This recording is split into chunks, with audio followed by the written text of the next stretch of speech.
Kasunod nga po ng inanunsyong service contracting program ng gobyerno, nabuhayan ng loob ang ilan sa mga tsuper na nakausap ng GMA News. Habang ang iba, may pangamba. Balitang hatid ni Bea Pinlac. Mahigit isang buwan nang halos walang naiuuwing kita sa kanyang pamilya ang tsuper ng jeep na si Mang Alfonso dahil sa taas presyo sa diesel. Kaya nabuhayan daw siya ng loob sa service contracting program ng gobyerno na ipatutupad sa April 15. Sa ilalim ng programang ito, babayaran namin ang ating mga operator at driver ng mula 40 pesos hanggang 100 piso kada kilometro. Dagdag ito sa kanilang kita mula sa pamasahe. Mas okay naman ng kaunti yun kasi sa panahon kasi ngayon, hirap ang biyahe namin eh.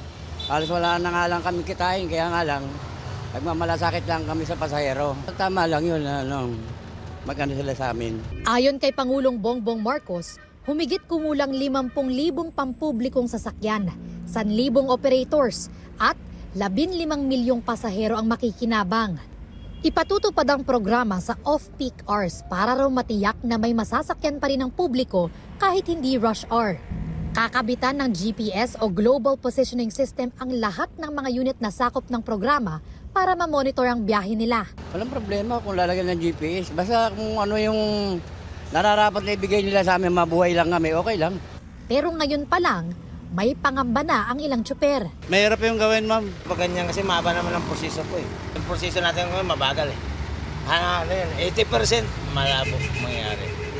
Ganun lang po. Sana po matutupad nila yung ganun na usapan. Paano magtitiwala ang tao dahil sa ganyang bagay, di ba? Dapat itupad muna nila yung Magpapatupad din ang gobyerno ng fuel subsidy na 10 piso kada litro para sa mga PUV na may maximum na 150 liters kada linggo sa loob ng 3 buwan. Magpapatupad tayo ng 10 piso kada litro na bawas para sa public utility vehicle na may maximum na 150 liters kada linggo sa loob ng 3 buwan. Una sa Commonwealth, palalawakin natin ito sa mga susunod na araw sa Quezon Avenue, Espanya, Zapote, A. Bonifacio, Rizal at Marcos Highway hanggang mapalawak natin ito sa buong bansa. Hugot pa rin ang diesel yan. Nasa 10 pisong dagdag. Hugot pa rin ang diesel yun. Sa taas ng diesel.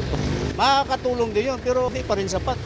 Para naman sa mga commuter, May kasamang hindi bababa sa 20% na diskwento sa pamasahe. Ang mga ruta ay nakatuon sa mga lugar na may koneksyon sa tren at pangunahing mga bus route upang maging mas maayos, mabilis at maaasahan ang biyahe. matapos ang 5 linggong mega oil price hike, sinabi ng ilang oil industry sources na posibleng bawas presyo naman ang ipatupad sa petrolyo sa susunod na linggo. Sa gitna yan ng umiiral na tigil putukan sa pagitan ng Amerika at Iran. Ang diesel, nasa 2 piso at 50 sentimo hanggang 8 piso kada litro ang posibleng rollback. Piso hanggang 4 na piso kada litro naman sa gasolina.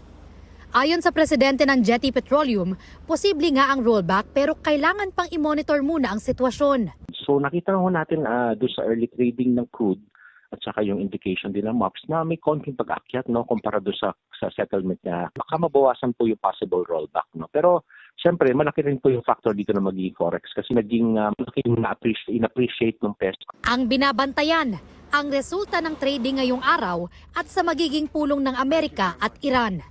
Bea Pinlac, nagbabalita para sa GMA News.